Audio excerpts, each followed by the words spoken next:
The breaking point. The Arcturus research station hung like a jewel against the backdrop of swirling stellar gases, its crystalline spires reaching out into the void. Dr. Sarah Chen stood at the observation deck, her dark eyes fixed on the latest sensor readings. Something was wrong. The quantum signatures didn't match any known species technology, yet they were appearing with increasing frequency at the edges of human space. Director Chen, you need to see this. Marcus Reeves, her head of security, approached with a holographic display floating above his palm.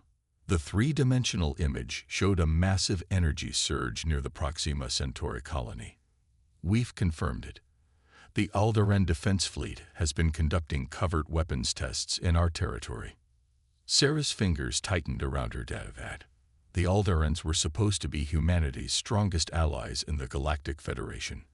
For the past 30 years, they had guided Earth's integration into the greater galactic community, sharing technology and cultural knowledge, or so they claimed. How long have they been doing this? She asked, though she already suspected the answer.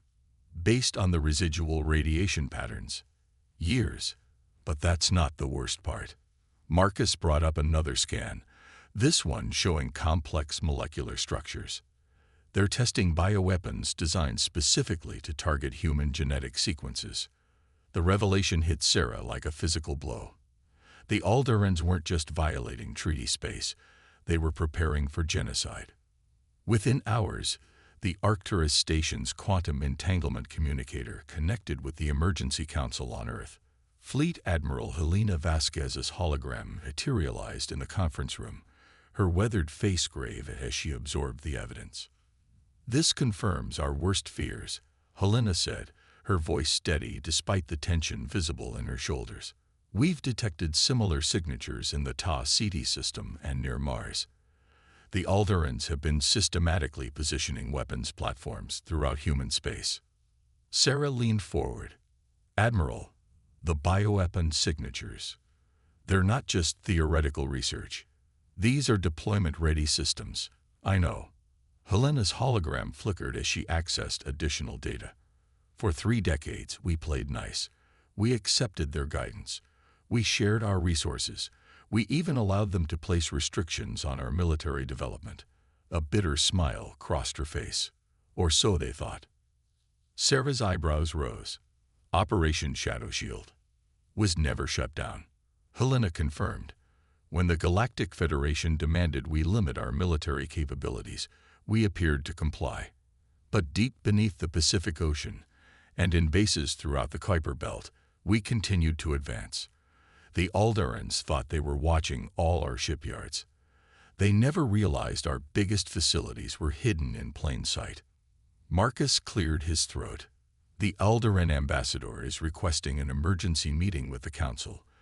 They're claiming to have detected unauthorized military activities in human space. Of course they are. Helena's hologram straightened. They probably think they can intimidate us into standing down while they finish positioning their weapons. Dr. Chen, how long until they realize you've detected their bioweapon signatures? Sarah ran a quick calculation. Hours, maybe less. Their quantum sensors will pick up our detailed scans eventually.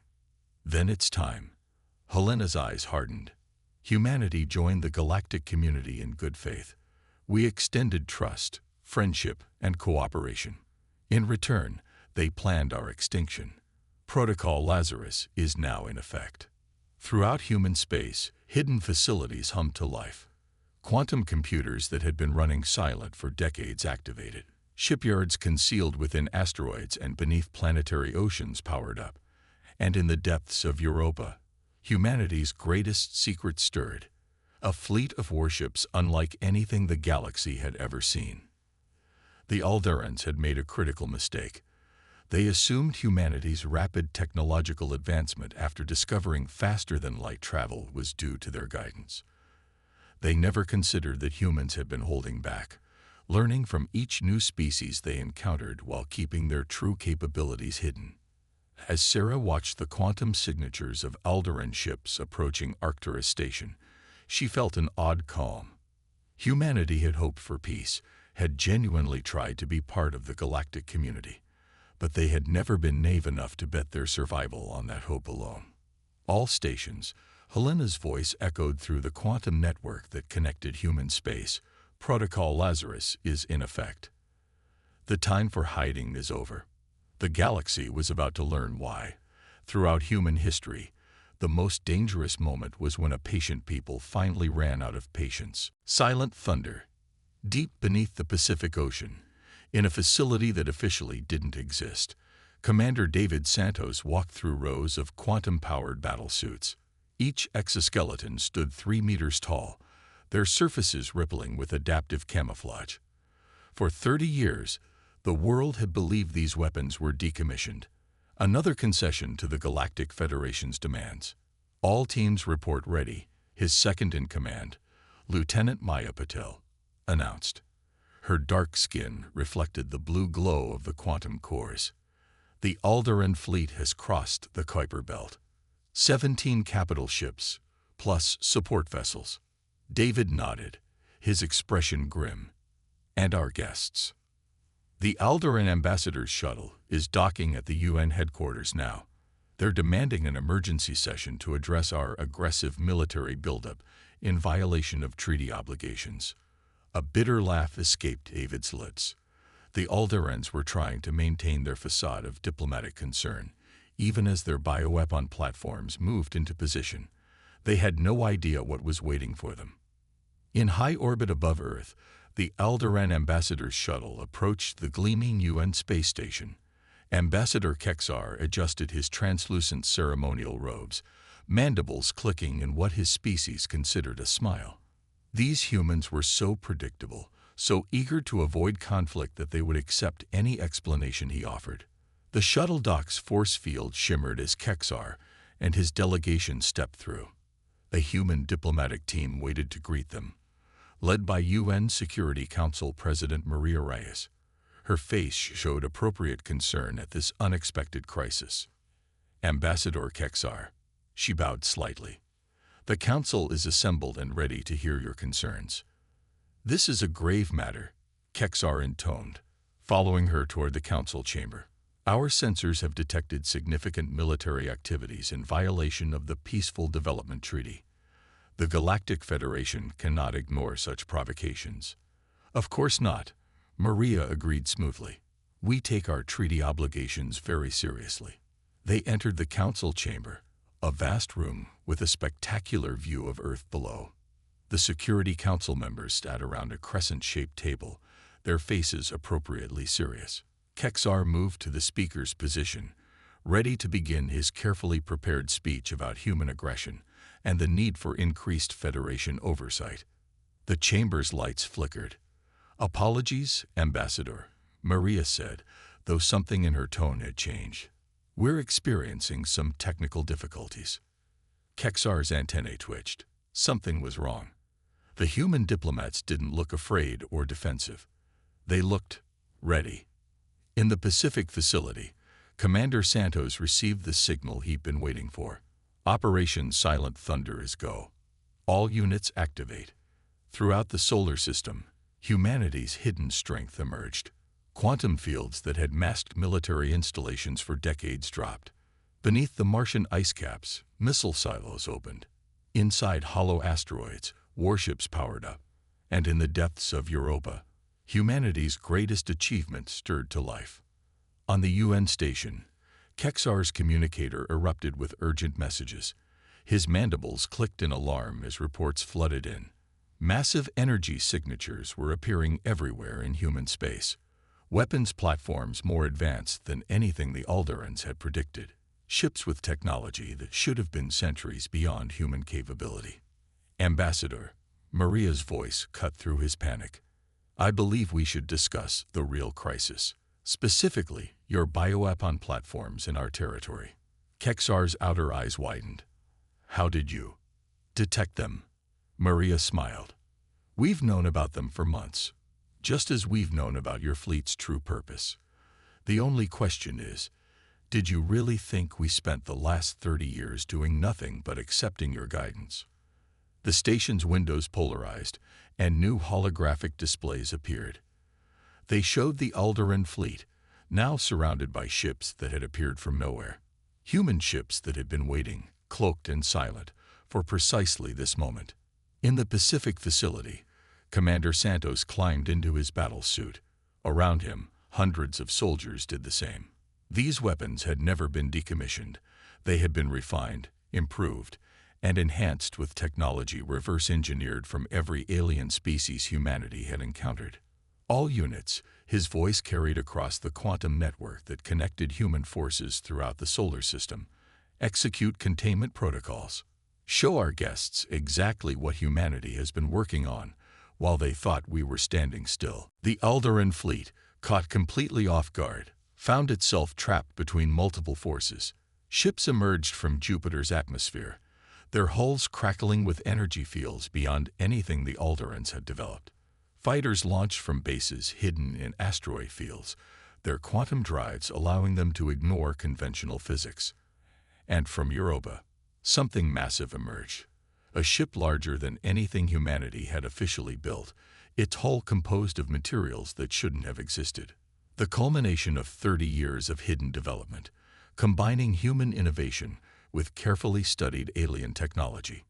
Humanity had hoped for peace, had genuinely tried to be good galactic citizens, but they had never forgotten their own history, never forgotten that peace was best guaranteed by strength.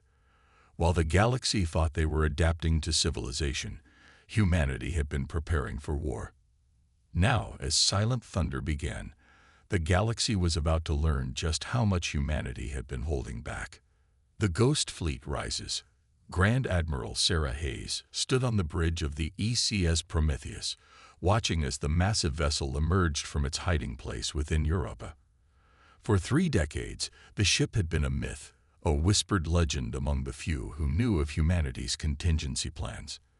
Now, as its quantum drives powered up and its advanced stealth systems deactivated, the flagship of humanity's Ghost Fleet was about to make history. All systems online, reported Captain Lisa Chen, her fingers dancing across holographic controls.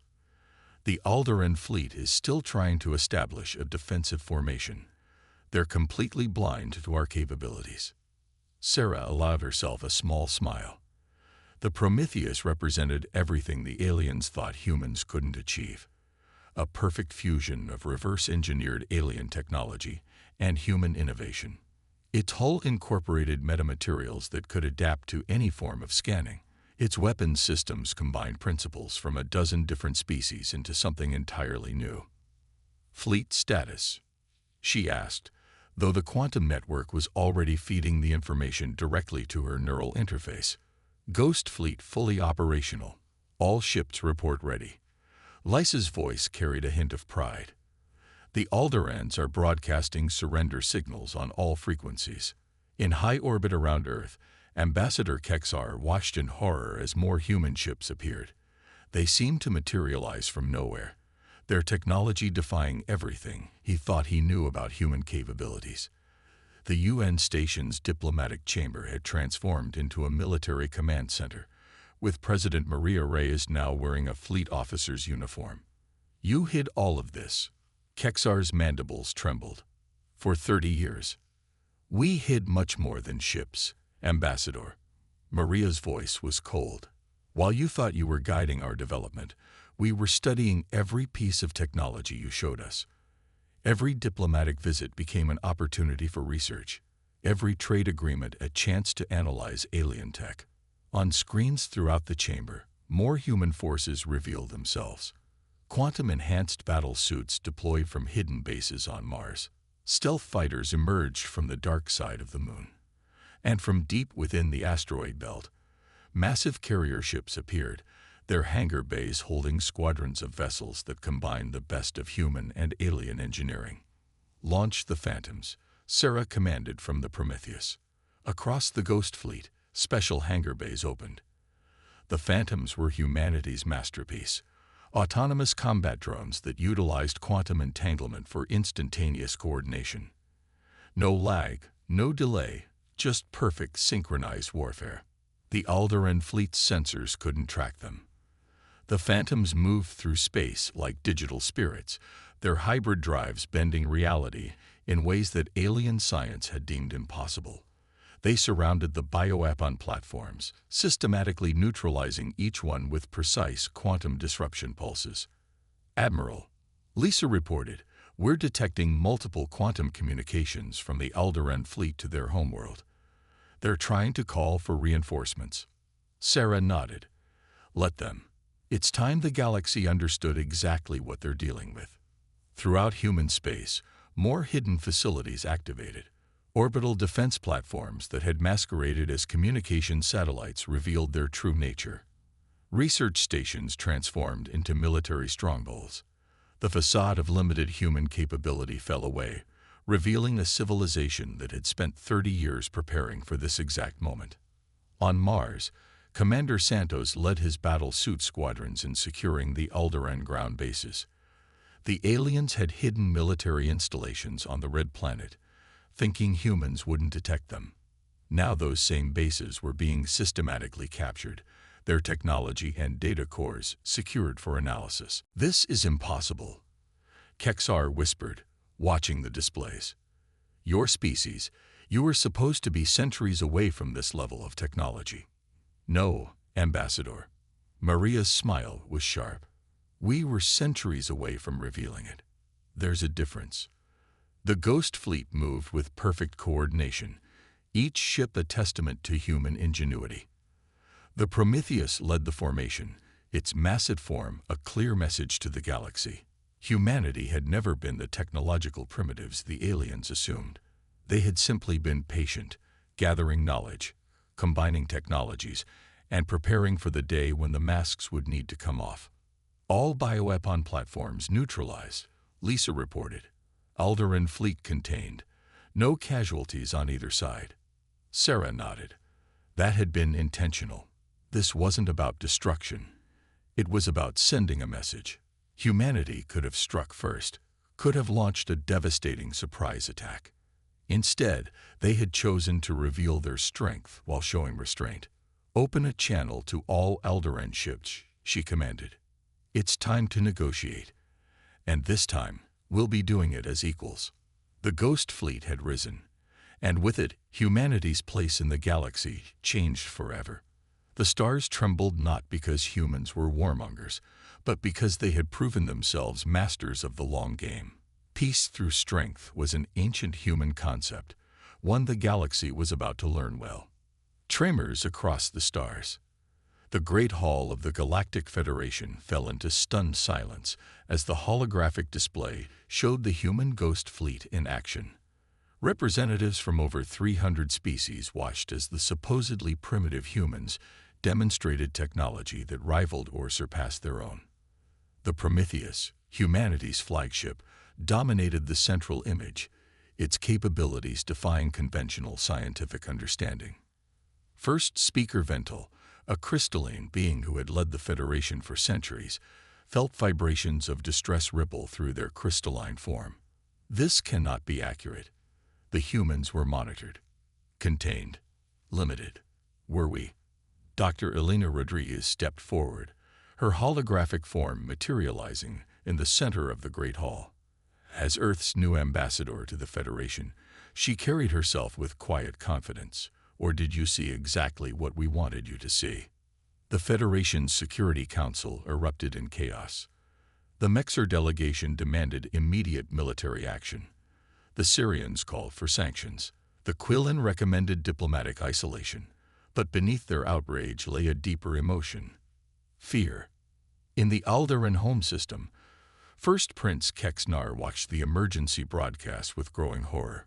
His brother's failed attempt to subjugate humanity had exposed not just their own duplicity, but their technological inadequacy. The bioweapon platforms, their supposed trump card, had been neutralized with embarrassing ease. "My prince," his military advisor's mandibles clicked nervously, "we're detecting more human ships. They're everywhere." Across the galaxy, hidden human outposts revealed themselves. Research stations that had masqueraded as primitive trading posts transformed into military strongholds. Civilian ships shed their disguises, revealing advanced warships that had gathered intelligence for decades. Humanity's reach extended far beyond what anyone had suspected. Back in the Great Hall, Alina addressed the Federation. For 30 years, we played the role you expected, the grateful newcomers, eager to learn from our betters. We accepted your guidance, your restrictions, your condescension, and all the while, we watched. We learned. We adapted. She gestured, and new holographic displays appeared, showing human technological achievements that had been kept hidden. Quantum manipulation systems that made Federation tech look primitive, hybrid drives that rewrote the rules of space travel, defense systems that combined the scientific principles of a dozen species in ways their originators had never imagined. The Alderaans weren't the only ones who planned to take advantage of our supposed weakness, Alina continued. Our intelligence networks identified 17 different species that had positioned weapons platforms in or near our territory, 23 others that had prepared invasion plans, 35 that had conducted genetic research aimed at human vulnerabilities. The accused species representatives shifted uncomfortably in their seats. Their secret preparations, hidden behind diplomatic smiles, had been known all along. On the Prometheus, Admiral Hayes received real-time updates from across human space. The revelation of their true capabilities had triggered exactly the response they had anticipated. Minor powers were already reaching out through back channels, seeking new alliances. Former threats were withdrawing their forces, trying to pretend they had never intended harm. Admiral, Captain Chen reported, the Mexer battle fleet is standing down. They're returning to their own territory at maximum speed. Sarah nodded. The Mexer had been among the most vocal advocates for restricting human military development. Now they fled, their own secret weapons installations near human space abandoned in their haste. In distant systems, other species watched the unfolding events with a mixture of fear and revelation. The humans had never been the simple, trusting newcomers they appeared to be. Every diplomatic mission, every trade delegation, every cultural exchange had served multiple purposes. While sharing their art, music, and literature, humans had been gathering intelligence, analyzing technologies, and preparing for the moment when the masks would fall. We did not want this, Alina addressed the Federation Council. We genuinely hoped for peaceful coexistence, but we also remembered our own history. Trust, but verify. Hope for peace, but prepare for war. And never, ever mistake patience for weakness. The quantum network brought reports from across the galaxy. Species that had planned to exploit humanity were withdrawing their forces. Others were proposing new treaties, hoping to establish better relations with this suddenly revealed power. The balance of galactic politics shifted with each passing hour. The humans, first speaker Vental's crystalline form vibrated with realization. They were never truly contained. They contained us, studied us, used our own prejudices against us. We learned from every species we encountered, Alina confirmed. Your technology, your tactics, your strengths and weaknesses. While you thought you were keeping us in our place, we were evolving beyond anything you could imagine. The tremors spread across the stars as the galaxy came to terms with a new reality. Humanity had never been the newcomers stumbling into galactic civilization. They had been silent observers, patient students, and careful planners. And now, as their true nature was revealed, the stars themselves seemed to hold their breath, waiting to see what this unexpectedly formidable species would do next. A new dawn. 3 months after humanity's revelation of its true capabilities, the Galactic Federation gathered in a new location, the orbital diplomatic station Athena, constructed by humans in secret over the past decade. Its quantum-enhanced architecture and advanced defensive systems served as a constant reminder of humanity's hidden progress, but its design emphasized cooperation rather than intimidation. Admiral Sarah Hayes stood beside Ambassador Elena Rodriguez as representatives from across the galaxy arrived.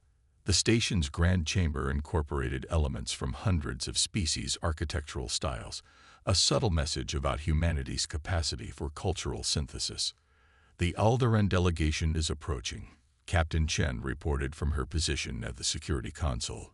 Their new leadership seems more humble. Sarah watched as the Alderans entered, led by first speaker Kexnar himself. Gone were the elaborate robes of supposed superiority. Instead, they wore simple diplomatic attire, their posture speaking of hard-learned lessons. Remarkable, Elena murmured. 3 months ago, they were plotting our extinction.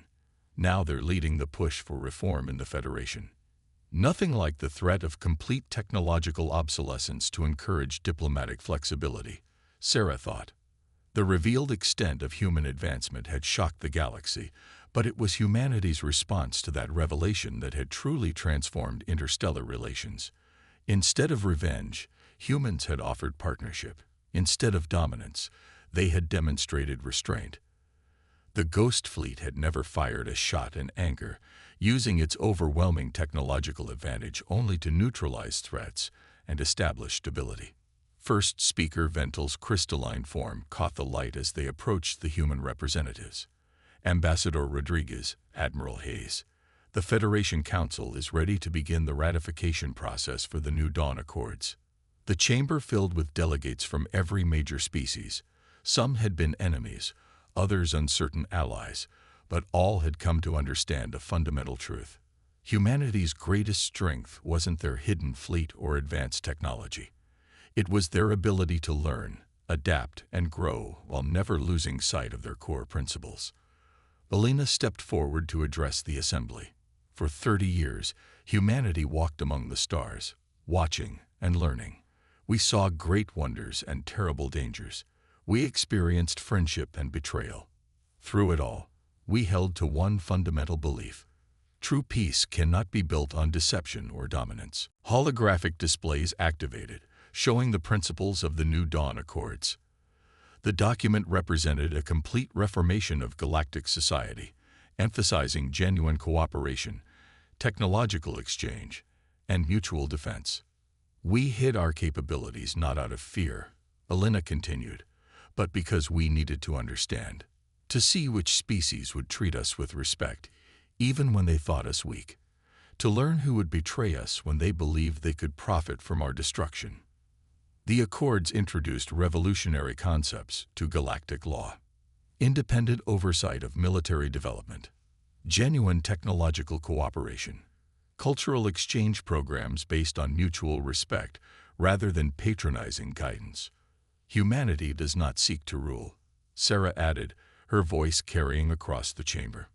We've seen enough of our own history to know the futility of empire. What we offer instead is partnership. Real partnership, based on mutual respect and genuine cooperation. As the ratification process began, Sarah received updates from across human space. The Ghost Fleet was gradually decloaking, revealing its presence to allied species. Hidden research facilities were opening their doors to joint scientific ventures. The masks were coming off, but in a way that emphasized cooperation rather than confrontation. The quantum concordance protocols are being well received, Captain Chen reported. 7 species have already requested assistance in developing compatible systems. Sarah nodded. The quantum technologies that humanity had perfected in secret were now becoming the foundation for a new era of interstellar communication and cooperation. What had been developed for defense was being repurposed for peace. In the depths of space, the Prometheus patrolled alongside ships from former adversary species, its advanced systems now serving as a shield for allies rather than a sword against enemies. The Ghost Fleet had emerged from shadow not to dominate, but to protect. The vote is complete, Vental announced, their crystalline form resonating with multiple colors. The New Dawn Accords have been ratified.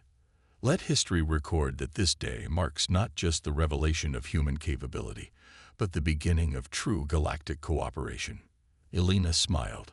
This was always our hope, not to rule, not to dominate, but to help create something better, something worthy of all our species. As the delegates began to mingle, sharing stories, and building genuine connections, Sarah watched from her position near the chamber's vast windows. Beyond the station's quantum shields, the stars seemed to shine brighter, as if appreciating the new era they witnessed. Humanity had hidden in plain sight, building their strength while hoping it would never be needed. When forced to reveal themselves, they had chosen to use that strength not for vengeance or dominance, but to forge a better future. The stars had trembled when humanity showed its true nature, not because of the weapons they had hidden, but because of the wisdom they had shown in using them. In the end, humanity's greatest victory wasn't the technology they had developed or the fleet they had built. It was the peace they had achieved, not through submission or dominance, but through patience, understanding, and the unwavering belief that cooperation was better than conflict. A new dawn had truly risen for the galaxy, and its light promised a future brighter than any species had imagined possible.